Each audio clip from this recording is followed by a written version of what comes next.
Merhabalar sevgili dostlar, kıymetli takipçilerim, sevgili arkadaşlarım. Evet, yeni bir haftaya başlıyoruz.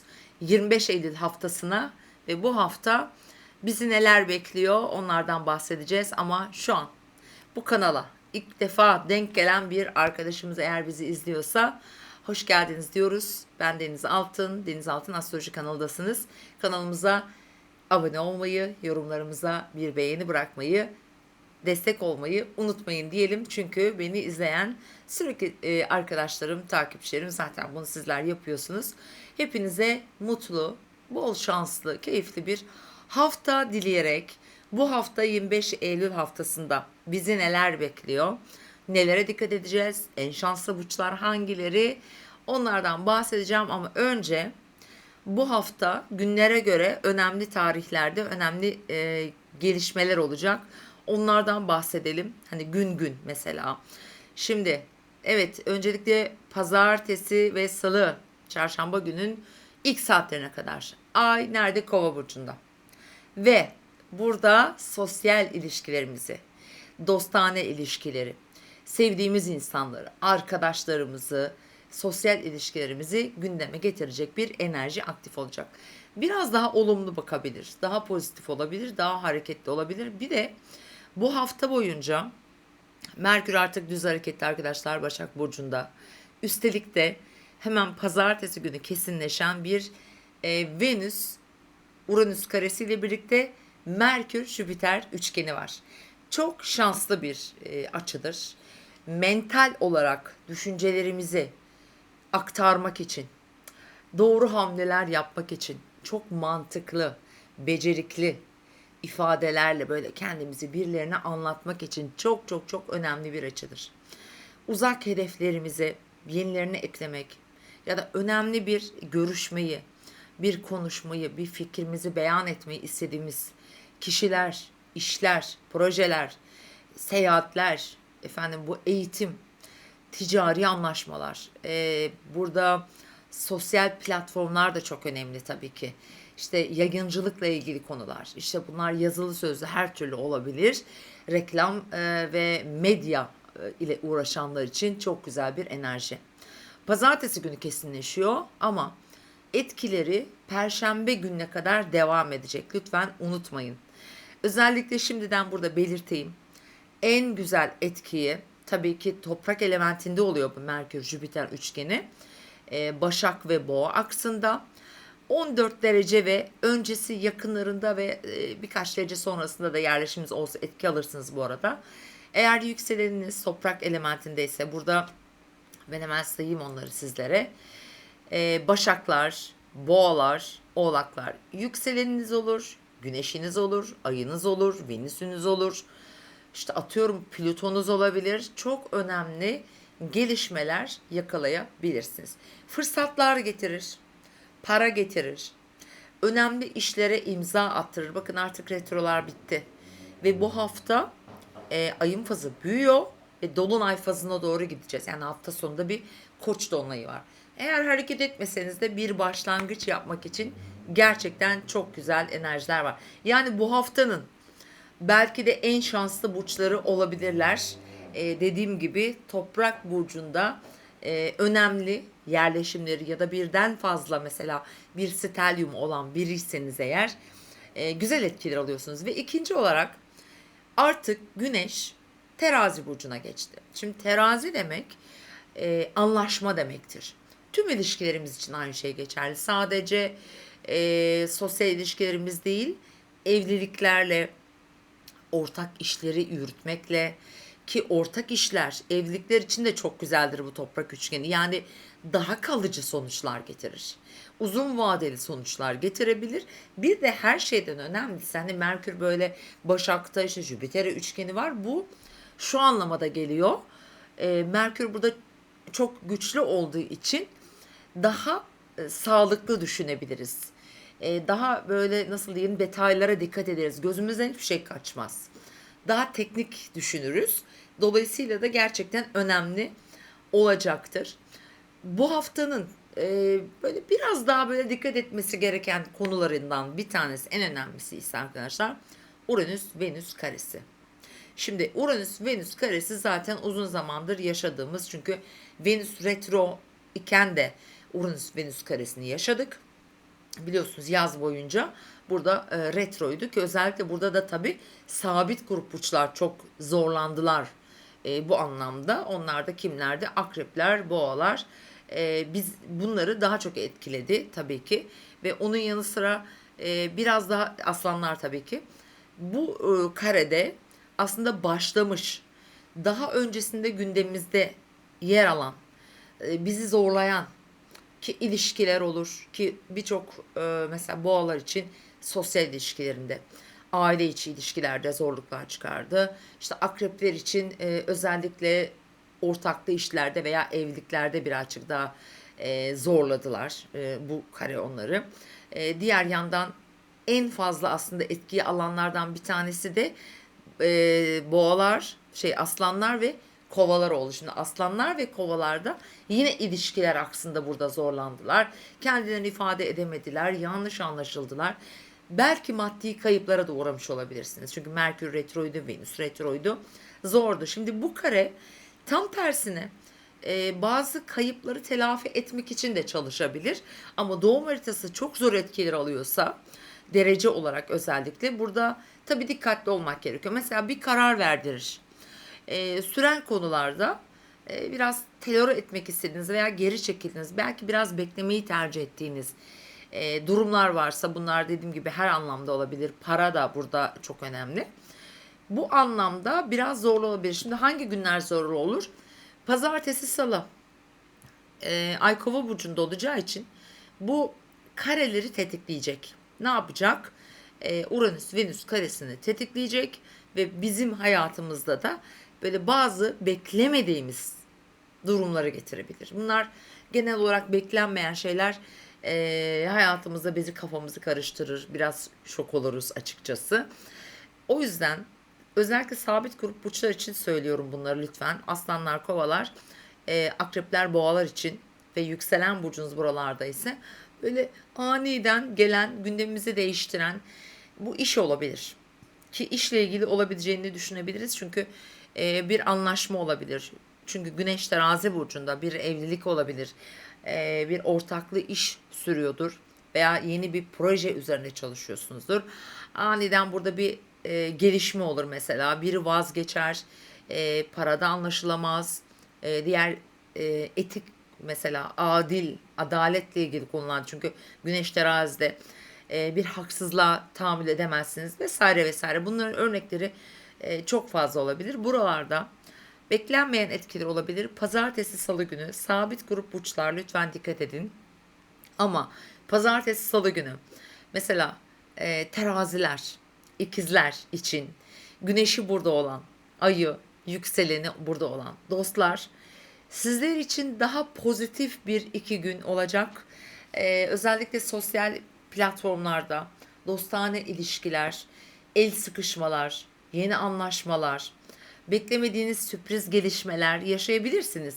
Çünkü dediğim gibi pazartesi günü Merkür Jüpiter üçgeni çalışıyor ve burada bize alternatifler getirecektir.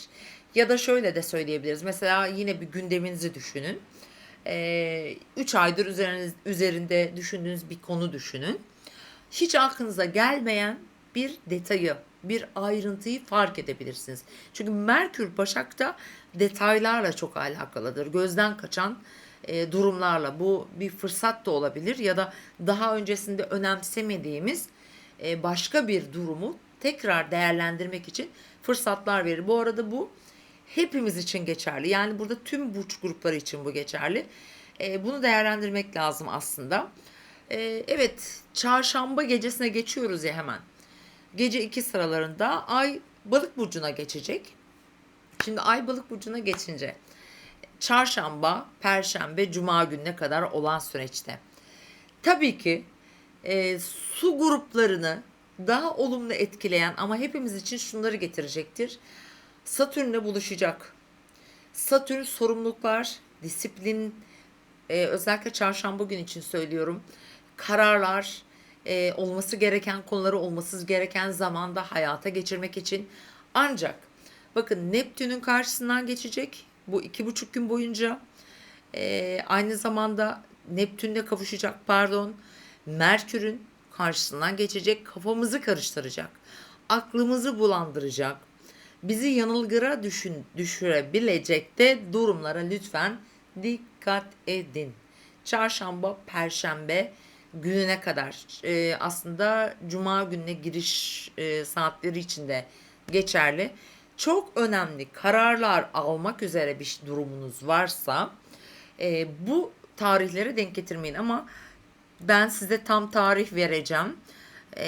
Bu durumda aslına bakarsanız Cuma günü değil, Perşembe günü değil, mesela Cuma günü Ay Güneş'in karşısından geçecek, tam olarak ne zaman?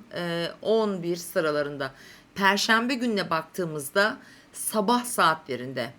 Ama bir gün öncesine etki olabilir. Ay Merkür'ün karşısından geçiyor.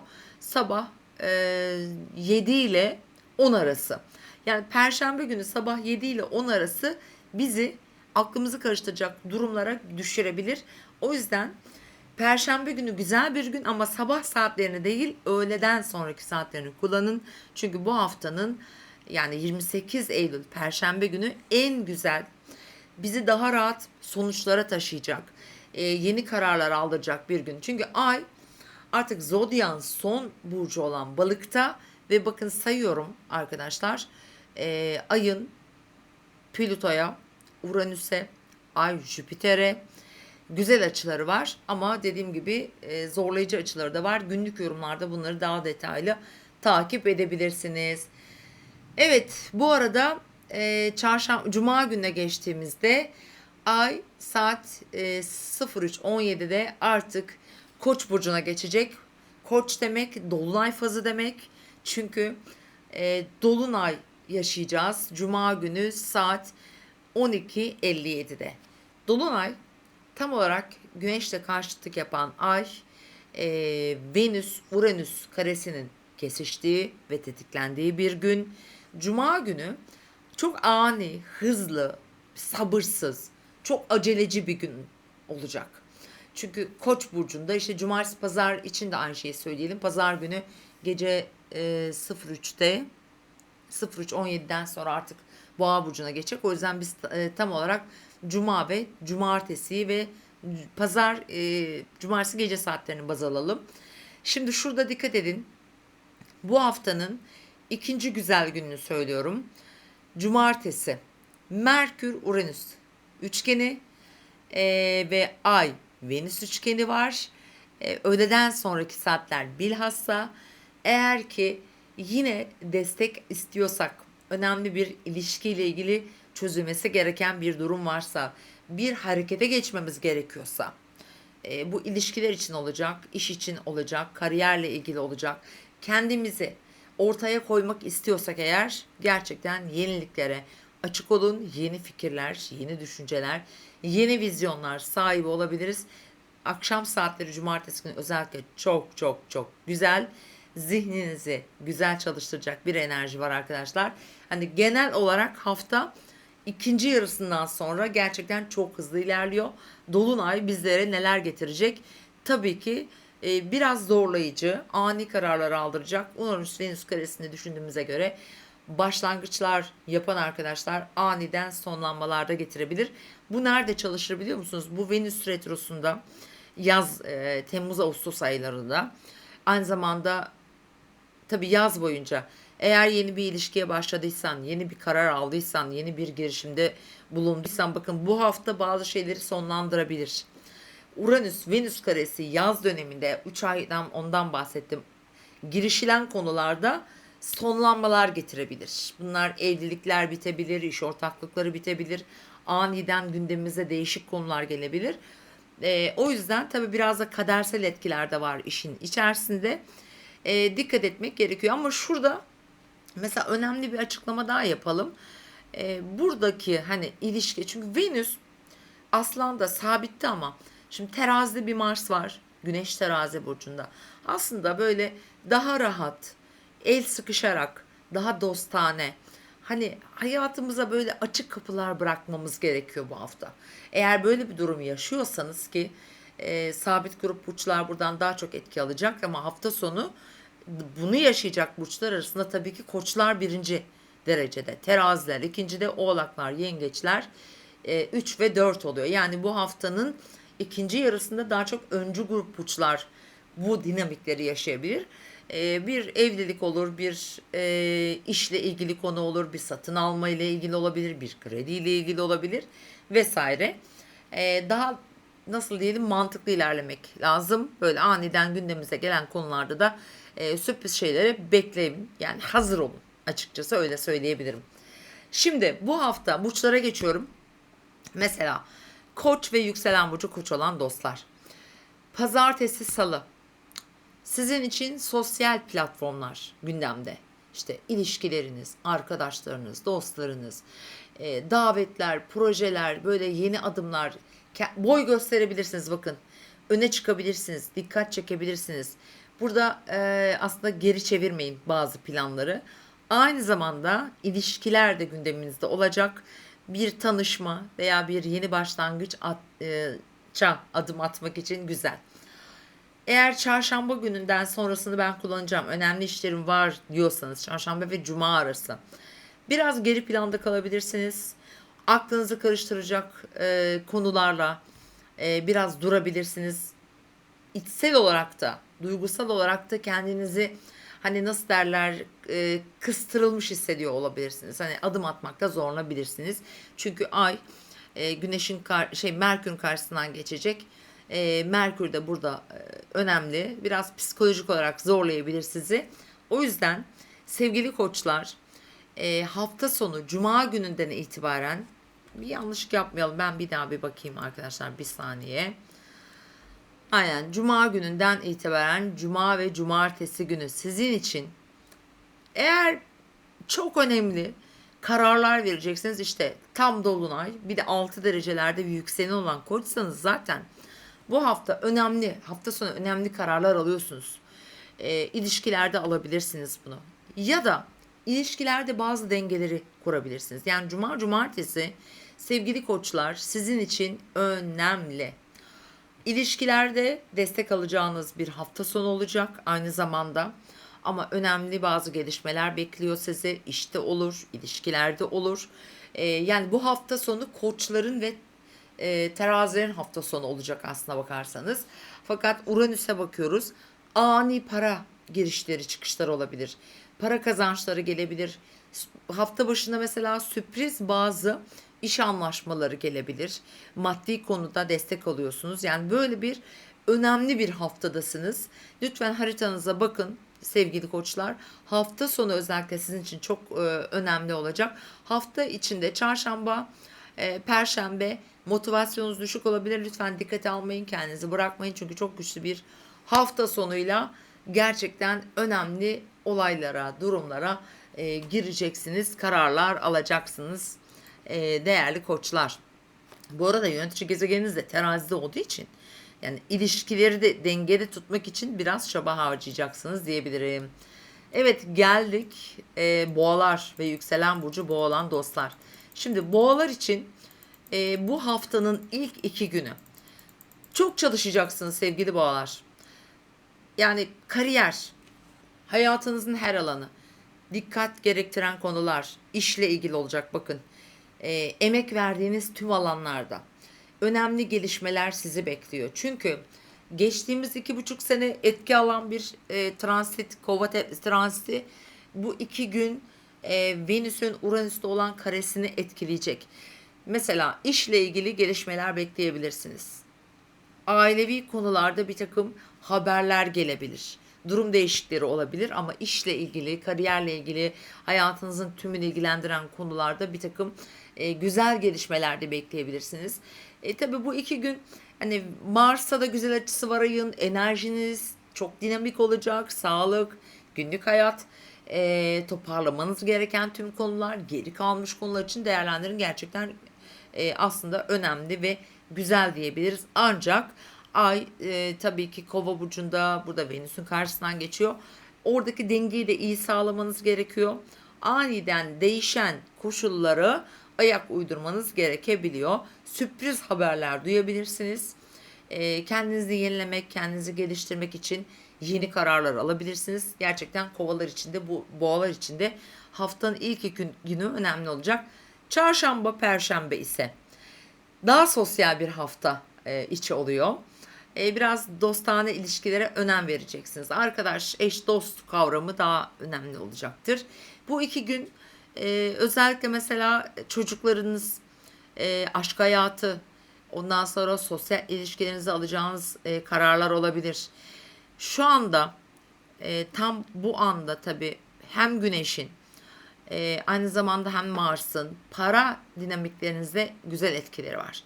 Para getirebilir, çalışma hayatınızda olabilir bu. Finansal anlamda güzel gelişmeler yakalayabilirsiniz. Ama hafta sonuna girdiğimizde yani cuma, cumartesi günü şimdi o dolunay enerjisi giriyor devreye ve dolunay biraz daha manipüle alanınızda ve bu etki aslında sadece hafta sonu değil önümüzdeki 10 gün de boğaları etkileyecek.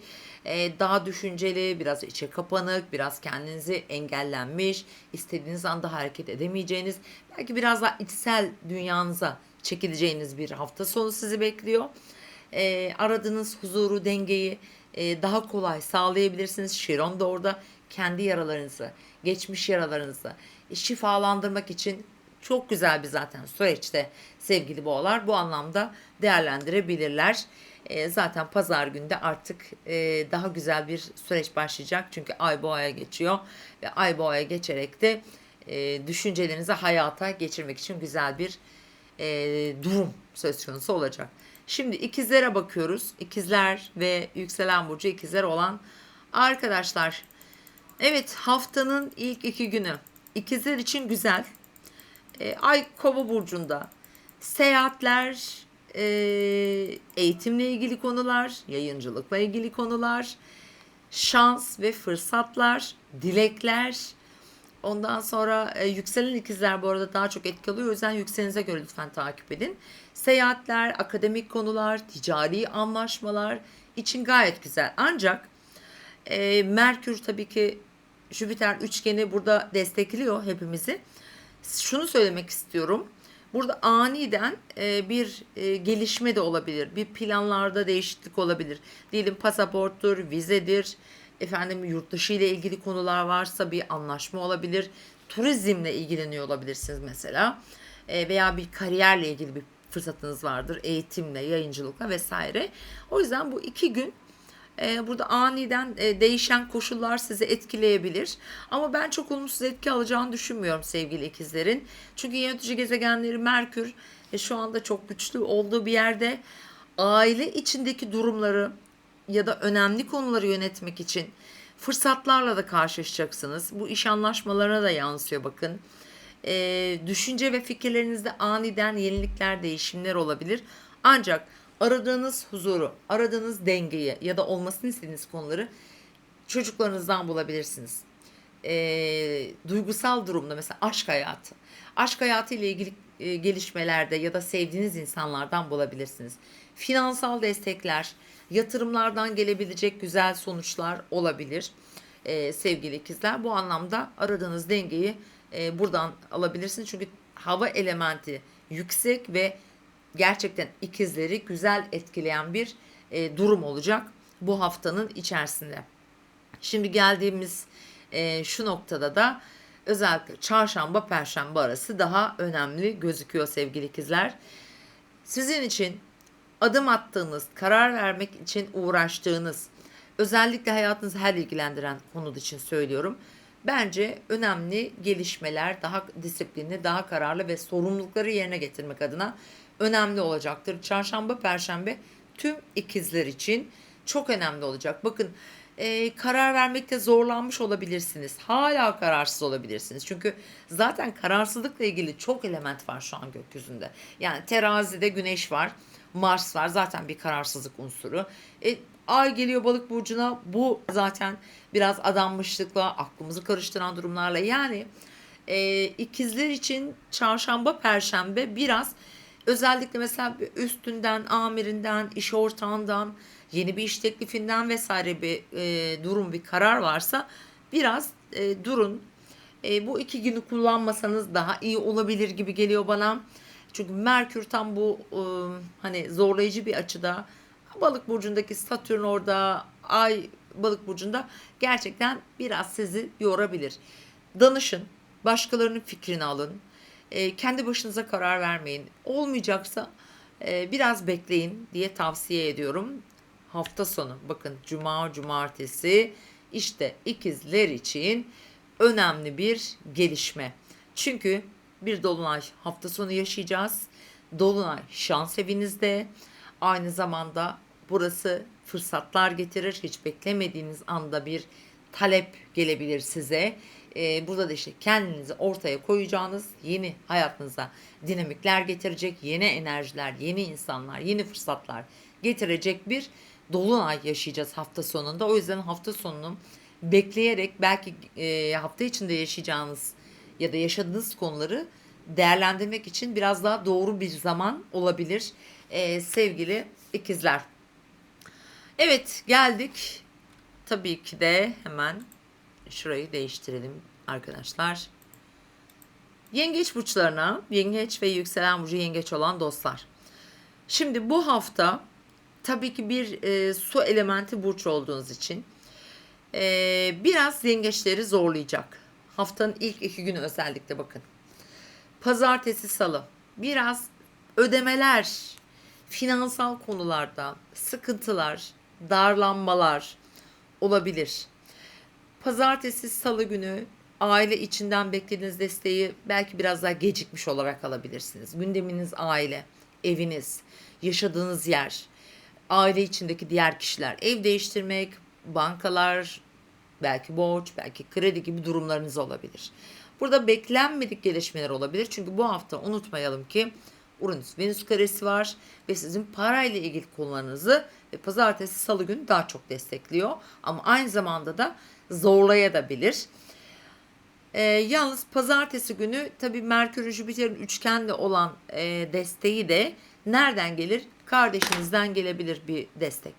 Bir arkadaşınızdan beklemediğiniz bir destek alabilirsiniz. Eşinizden, ortağınızdan alabilirsiniz. Yani umut kapıları her zaman açık sevgili yengeçler. O yüzden bu hafta eğer sizi zorlayan bir durum yaşarsanız haftanın bu 2 günü buradan bazı destekler alacağınızı söyleyebilirim. Çarşamba, Perşembe gününe bakıyoruz hemen. Biraz daha böyle uzak yerlerle ilgili konular olacaktır. Belki seyahat planı yapabilirsiniz bu arada. Gezebilirsiniz. Kültürel faaliyetler artabilir. Bir başvuru, bir hukuki süreç. Aynı zamanda yengeçleri destekleyen bir çarşamba, perşembe. Su elementi gökyüzünde güçlü, yüksek. Aşkla ilgili konular, ilişkiler bu anlamda güçlü ama yengeçleri şunu hatırlatmak istiyorum. Daha çok çocukları varsa çocukları daha çok gündemlerinde olacak yengeçlerin. İşte onların hayatlarındaki gelir ve giderleri karşılamak, onların maddi desteğini sağlamak olabilir veya bir yatırımla ilgili veya daha önce yapmış oldukları yatırımlarından bir gelişme bekliyorsanız böyle bir durum. Şimdi hafta sonuna geldiğimiz için yengeçler için çok önemli bir süreç başlıyor. Çünkü hafta sonunda sabit öncü bir burç olduğunuz için Koç burcunda dolunay. Şimdi cuma ve cumartesi çok hızlı hareketler yapabilirsiniz açıkçası. Gerçekten biraz sıkıntı içerisinde yengeçler. Hani Satürn desteğini almasalar gerçekten daha büyük sıkıntı olabilir. Allah'tan Satürn desteği var sizlere gökyüzünde şu anda. Çalıştığınız yerden memnun değilseniz, iş değiştirmeyi düşünüyorsanız, belli bir disiplin içerisinde yürüttüğünüz bir konuyu değiştirmek istiyorsanız, bu alanlarda bu kesinlikle yaşadıkları yer içinde geçerli. Bakın ev mi arıyorsun? Evini mi değiştireceğim? Bir satış işlemi mi var? Vesaire gibi konular. Burada mantıklı kararlar alın. Destek almak istediğiniz insanlara gönül rahatlığıyla bence başvurabilirsiniz. Önemli, hızlı gelişmeler olabilir ama ani kararlar almayın. Çünkü Venüs retro para evinizde, Uranüs'ten karesi var. Mesela diyelim ki borç aldığınız biri tak geri ister. Yani ödeme planları burada çok önemli. O yüzden sevgili yengeçler bu süreç hafta sonu ile ilgili ama önümüzdeki 10 günü de düşünün lütfen değerlendirin. Burası çok önemli çalışacak yengeçler için. Aniden iş değiştirmek isteyebilirsiniz. Bence hiç tavsiye etmiyorum. Biraz bekleyin. Biraz süreci takip edin. Şu dolunayın etkileri biraz geçsin. Çünkü bu Uranüs-Venüs karesi yanlış ve doğru olmayan hamleler yaptırabilir. Ama pazartesi, salı günü de beklemediğiniz destekler getirebilir. Bu da tamamıyla doğum haritanızla ilgili efendim. Şimdi aslanlar ve yükselen burcu aslan olanlar haftanın kahramanı sizsiniz bakın. Tüm sabit grup burçlar için geçerli ama öncelikle Venüs burcunuzda Uranüs'e kare yapıyor ve 9. evinizde bir dolunay haftası. Aynı zamanda da bir Merkür Jüpiter üçgeni. Gerçekten her taraftan sıkışmış bile olsanız buradan destek alıyorsunuz. Şimdi özellikle pazartesi günü şöyle söyleyebilirim. Diyelim ki iş ortağınızda bir probleminiz var. Eşinizde bir probleminiz var. Hayat arkadaşınızda probleminiz var vesaire falan. Burada Merkür Jüpiter üçgeni para sorununuzu çözer. Yeni bir anlaşma getirir. Oradan yırtarsınız. Yeni bir kazanç kapısı açabilir. Tabii derece olarak etki alıyorsanız. O yüzden pazartesi ve salı özellikle ikili ilişkilerinizi çok iyi yönetmeniz lazım. Dostane yaklaşımlar burada çok çok önemlidir. Açık kapılar bırakmak çok önemlidir. Pazartesi salı günü tüm ilişkileriniz gündeminizde olacak aslanlar. Yorum yapmak, fikir beyan etmek, önemli konuları anlatmak, projelendirmek için güzel. Ancak dediğim gibi Uranüs-Venüs karesi ani kesip biçmek, işte bıçak gibi atmak için hiç uygun değil. Hafta boyunca bu geçerli. Buna lütfen dikkat edin. Şimdi geldik çarşamba, perşembe. Paraya ihtiyacınız olabilir. Bir destek almak isteyebilirsiniz. Bir borç, kredilendirme ya da mevcut durumları yönetmek için önemli olacak. Ancak burada yanılgılara açık bir iki gün aklınızı karıştırabilir. Önemli imzalar atacaksınız, kağıtlar imzalayacaksınız veya böyle resmi kurumlarla ilgili durumlar olursa bu iki gün hani para dinamikleri çalışıyor, alma verme paylaşılan durumlar ama bunlara biraz dikkat edin lütfen. Cuma'dan sonra işte sizin için daha rahat bir enerji aslanlar için başlıyor. Çünkü cumartesi şimdi dolunay fazı, dolunay yaşıyoruz.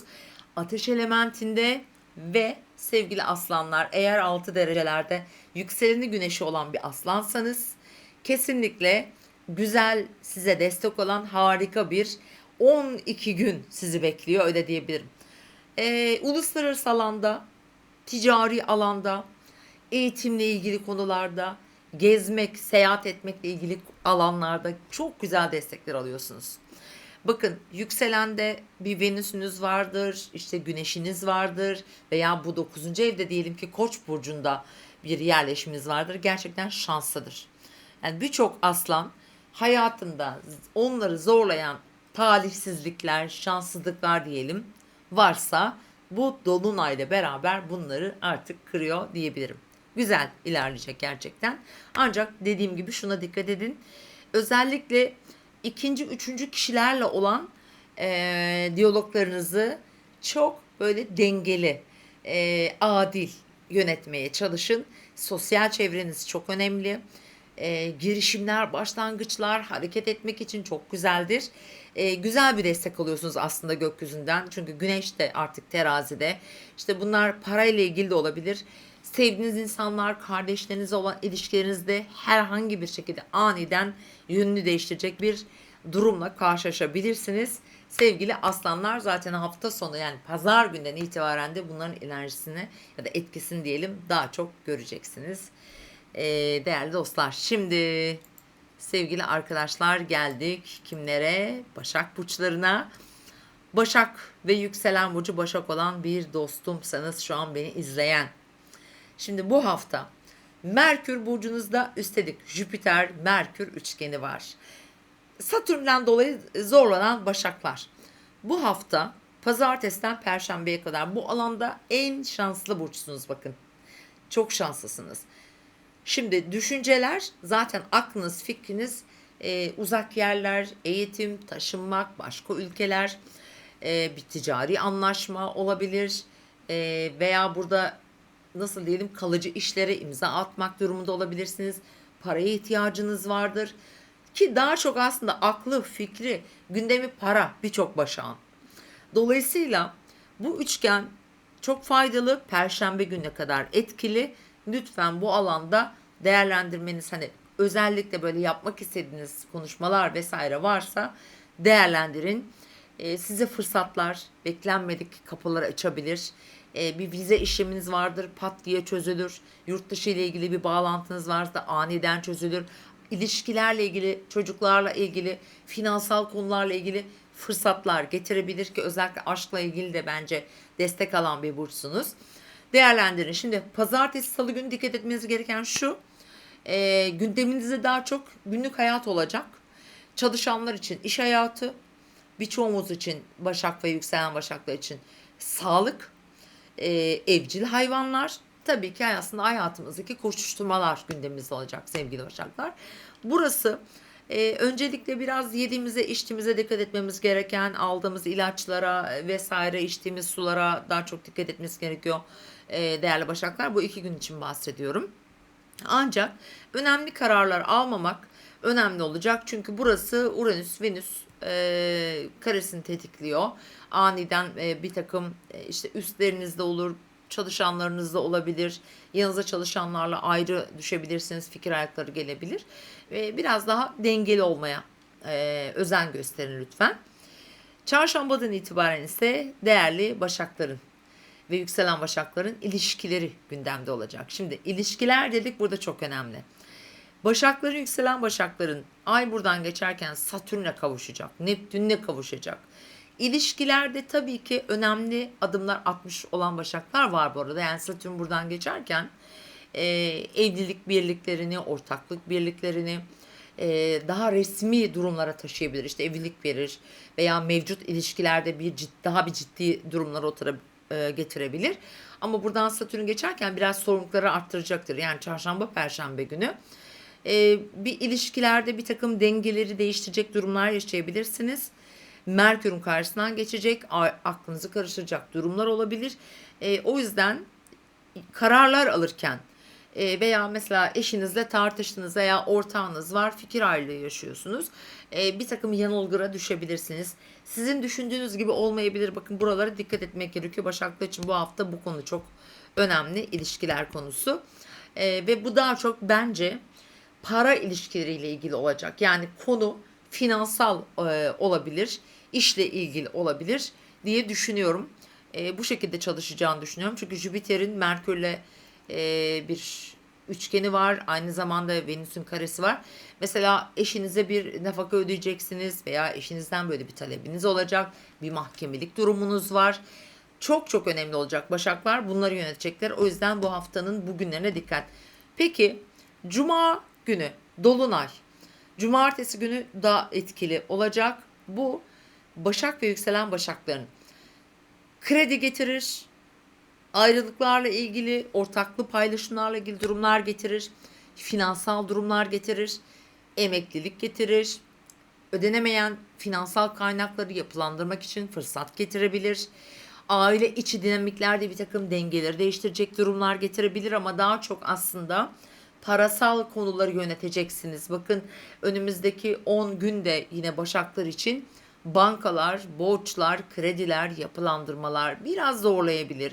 Aklınız fikriniz buralarda olabilir. Eğer mantığınızı iyi kullanabilirseniz bence çözülemeyecek hiçbir sorun yoktur sevgili Başaklar. Evet, Başaklarımızı geçiyoruz ve sıra geldi terazi burçlarına. Sevgili terazi burcu, doğum günün kutlu olsun.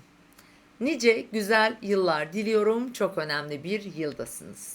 Evet sevgili teraziler, burcunuzda gerçekleşecek çok önemli tutulmalar yılındasınız ve hayatınızı her an değiştirecek durumlarla karşılaşabilirsiniz. Geçen günkü yayınladığım videoda da bundan bahsetmiştim. Çünkü bu hafta sonunda 29 Eylül günü Dolunay Koç burcunda ve ilişkiler evinizde gerçekleşecek. Dolayısıyla da 25 Eylül haftasında eğer derece olarak etki alan bir koçsanız, yani Koç burcunun ilk günlerinde doğmuş ya da ilk haftasında doğmuş bir Koç teraziyseniz ilişkiler sizin gündeminizde çok çok çok ciddi yer tutacak. Bir ilişkiye başlayabilirsiniz bu hafta sonu sevgili koç teraziler. Aniden bir ilişki bitebilir, aniden yeni bir ilişki gelebilir, aniden sosyal ortamlarda çok dikkat çekebilirsiniz. Çünkü Güneş ve Mars artık hala bu hafta burcunuzda ve hayatınızdaki tüm alanlarda bir takım anlaşmalar yapabilirsiniz. Ara buluculuk olabilir bu.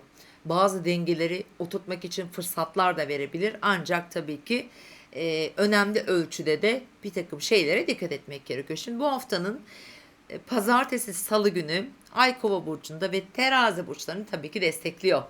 Hava elementi güçlü. Bu hafta aşk ve ilişkiler, çocuklar, finanslar, yatırımlar, işte para piyasaları vesaire gibi konularda bu 2 gün sizin gündeminizde olacak.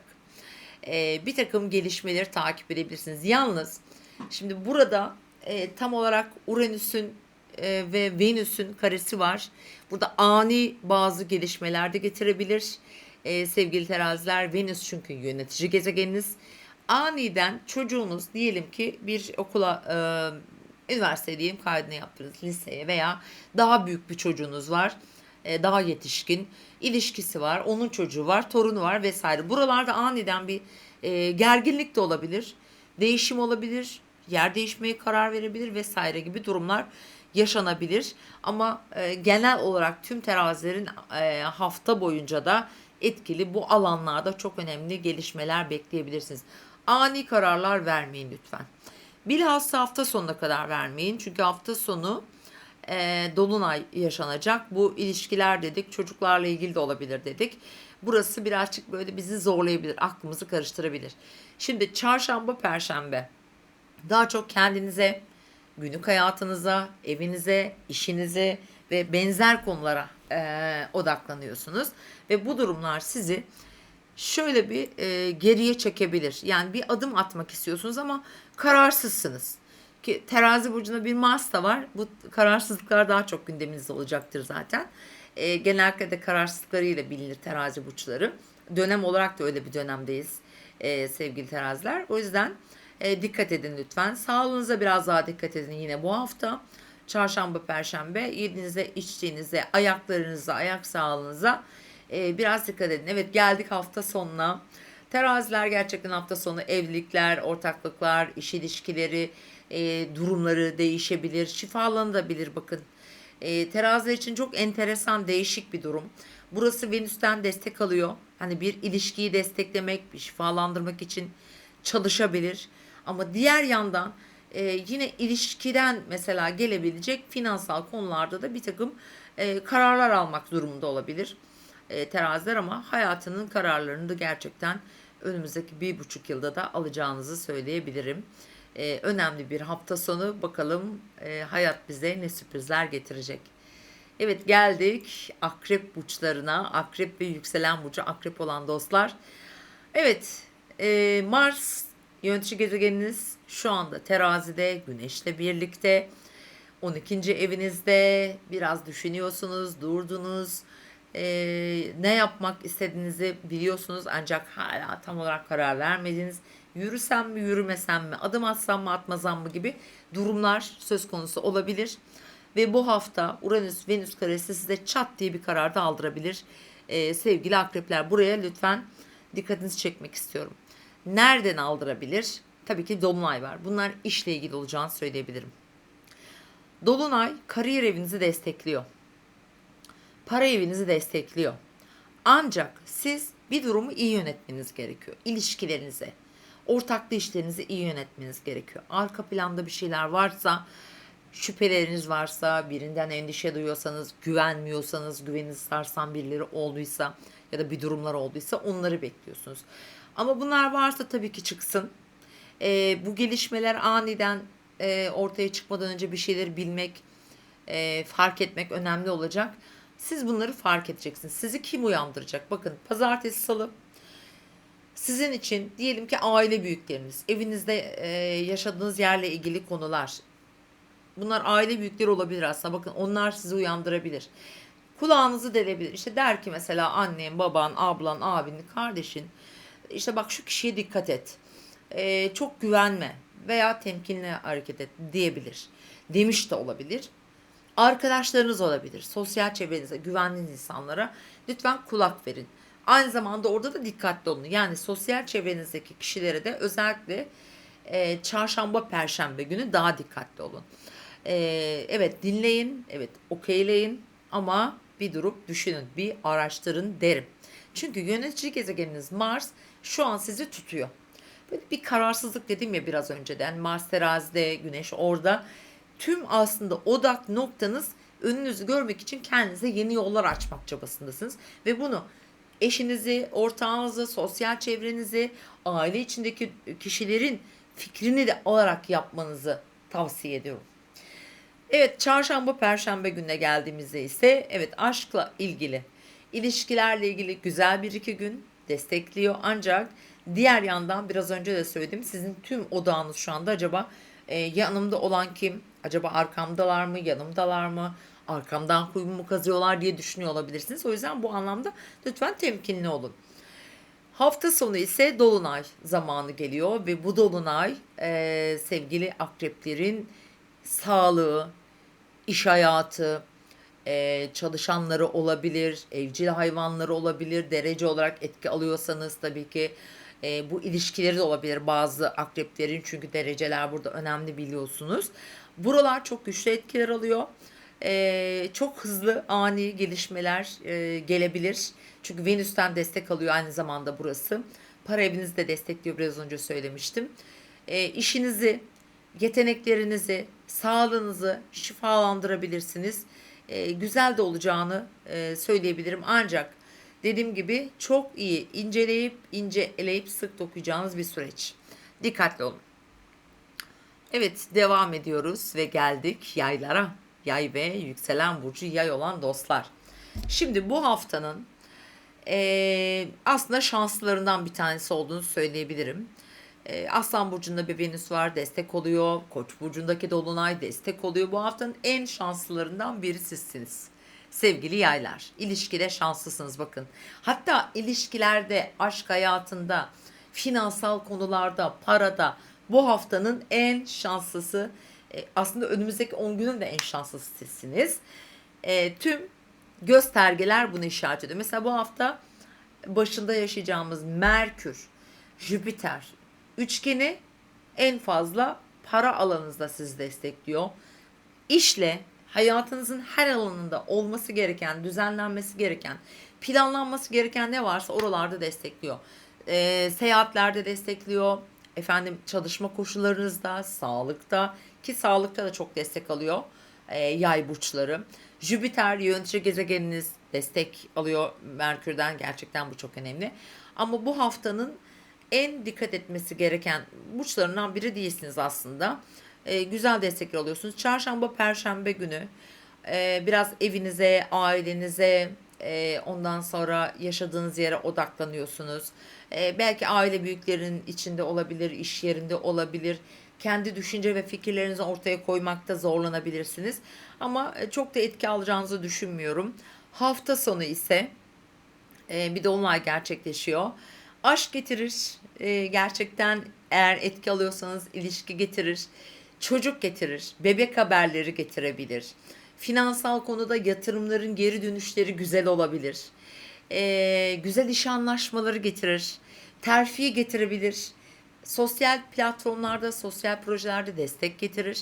Çünkü şu anda sosyal ilişkilerinizde de odağınız biraz daha eğlenceli, daha keyifli bir süreç. Çok yaratıcı bir süreçtesiniz bir kere. Kendi düşüncelerinizi hayata geçirebilirsiniz. Mesela keyif aldığınız, zevk aldığınız bir hobiniz var diyelim ki.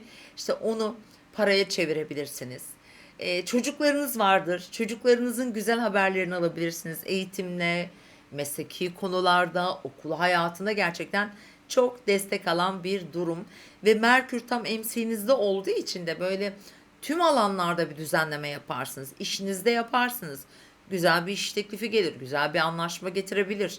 Gerçekten en güzel, en tatlı etkileri alan burç sizlersiniz. Allah devamını getirsin diliyorum.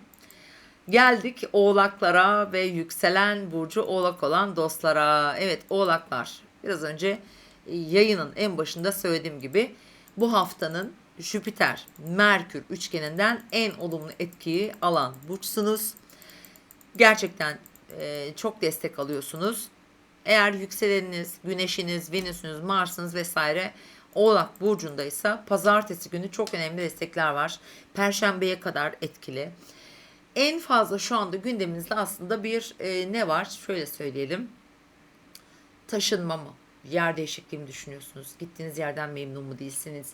Bir yenilik mi yaptınız? Yapmak mı istiyorsunuz? Parayla ilgili bazı endişe ve çelişkileriniz mi var? Şimdi burada destek alıyorsunuz dedim. Yeni bir haber gelir. Bir taşınma fırsatı getirebilir. Uluslararası alandan bir haber bekliyorsunuzdur. Bir mahkeme sonucu bekliyorsunuz. Bakın bunları getirebilir. Mahkeme ile ilgili konular oğlaklar için çok güzel çalışacaktır. Özellikle 14 derecelerde yükseleni veya güneşi olan bir oğlaksanız gerçekten çok güzel etki alıyorsunuz. Sürpriz haberler gelir, şans ve fırsatlar getirebilir. Aniden böyle bir eğitimle ilgili bir fırsat çıkabilir. Yani hakikaten güzel.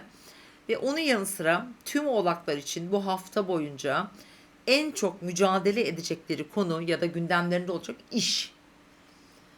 Hedefleriniz bu. Gündeminiz bu. Çabalıyorsunuz. Gerçekten mücadele ediyorsunuz. Mars orada zorluklar da getirebilir tabii ki zaman zaman ama hafta boyunca da buralar etkili. Şimdi Uranüs Venüs karesinden etki çok almıyorsunuz ama şöyle bir etki alabilirler. Eğer doğum haritalarında Aslan ve Boğa burcunda 20 derecelerde yerleşiminiz varsa finansal konularda böyle hızlı bir sürpriz gelişmeler olabilir açıkçası. Etki alabilirsiniz bu anlamda. Oraya dikkat edin. Para harcama, yatırımlar gibi konularda acil böyle ani hareketlerde bulunmayın lütfen. Evet geldik şimdi pazartesi salı günü gündemimizde zaten para olacak. Finansal konular, ödemeler, borçlar, beklediğiniz yerden paralar olabilir. Hafta ortasında ise biraz dikkat etmeniz gerekiyor. Mesela çarşamba perşembe arası Ay Balık burcuna geçiyor. Burada mesela neye dikkat edeceksiniz? Kardeşinizden, efendim arkadaşınızdan böyle bir para işte talebi olabilir, bir borç alışverişi olabilir. E, Beklediğiniz bir para gelmeyebilir. Olabilir, biraz aklınız karışabilir gibi durumlar olacaktır. Yani sosyal çevreniz, arkadaşlarınız, eğitim, öğrenim, yazılı, sözlü iletişimler çarşamba, perşembe günü biraz istediğiniz gibi ilerlemeyebilir. Yanılgıra düşebilirsiniz. Dikkat edin. Şimdi gelelim en önemli kısmına oğlakları.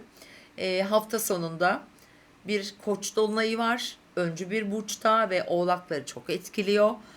Sevgili oğlaklar aniden bir yer değişimi getirebilir. 6 derecelerde yerleşim olanlar için bunu söylüyorum. 6 derece yükselen güneş vesaire taşınma ile ilgili konular, bir mülkün satışı, kiralanması vesaire gibi gündemler önümüzdeki 12 gün boyunca Cuma gününe itibaren gündemimizde olacaktır. Böyle sürprizlerle karşılaşabilirsiniz. Ani kararları alabilirsiniz.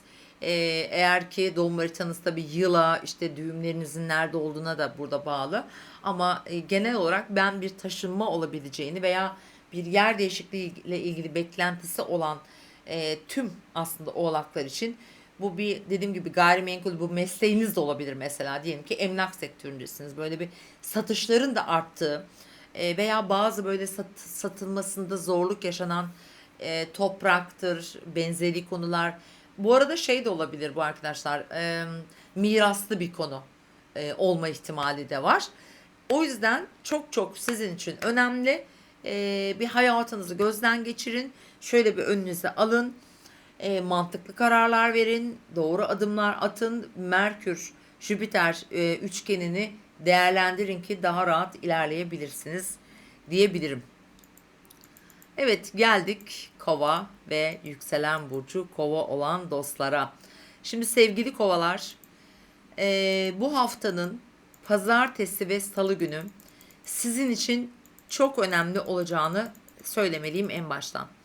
Pazartesi salı. Diyelim ki bir karar veriyorsunuz. Kendinizi ortaya koydunuz. Artık Benim de sözüm geçecek diyeceksiniz mesela.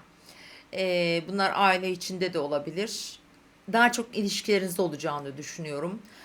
Ani bir ayrılık getirebilir, bir yol ayrımı getirebilir. Aniden bir ilişki durumunda değişiklik olabilir. Bu bir ortaklık, bu bir evlilik olma ihtimali var. Çünkü pazartesi, salı günü burayı Venüs-Uranüs karesi tetikliyor. Ve dolayısıyla da aileyle ilgili ya da nasıl diyelim, şu anda mevcut hayatınızı kurduğunuz, yönetmeye çalıştığınız durumlar, yerler de değişiklikler olabilir. Aklınızı karıştıracak gelişmeler olabilir. Bunlar nereden olabilir mesela, onu söyleyelim. Daha çok çarşamba, perşembe gününe dikkat edin. Burada parasal konular devreye girecek. Mantığınızın devre dışı kalabileceği bir iki gün olabilir çarşamba, perşembe günü. Alışveriş dengesi, finansal konularda bir takım ödemeler, işte nasıl diyelim, ön ödeme olabilir. Bir kapora vermişsinizdir bir yere veya vermek istiyorsunuzdur veya bir satış yapacaksınız. Böyle bir durum var. Lütfen imzalamanız gereken resmi olan tüm evraklara dikkat edin. Bu iki gün sizde böyle çalışacaktır. Kafanızı karıştırabilir. Çünkü Merkür Neptün'le işte Ay karşısından geçecek, dalgınlıklar getirebilir. O yüzden bir günlük yorumları takip edin açıkçası. Özellikle yükselen burcu kovalar burada önemli olacak sizin için. Şimdi Satürn de buradan geçiyor. Bazı sorumlulukları yerine getirmek gerekebilir. Yani çok önemli bir durum var. O anda karar vermen gerekiyor ama Merkür var. Merkür'ün karşısından geçiyor ve aklın karışıyor. Karar vermekte zorlanıyorsun. Böyle durumlar olabilir.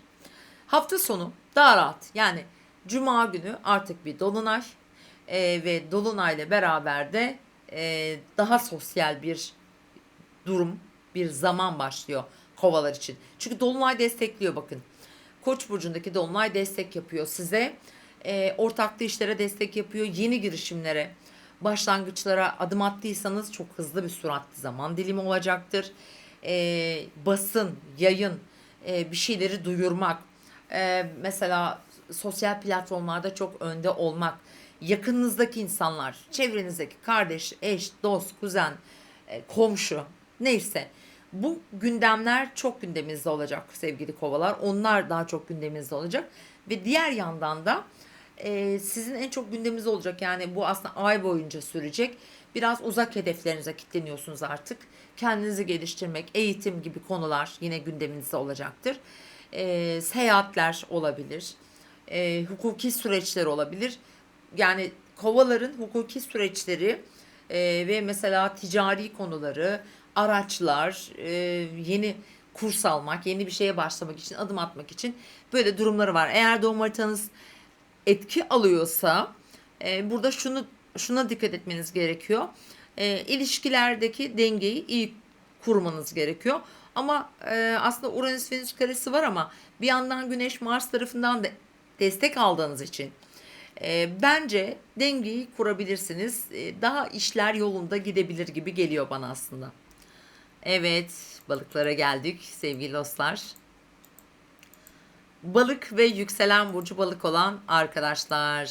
Evet, balık burcu için tamamıyla her şey para olacak bu hafta.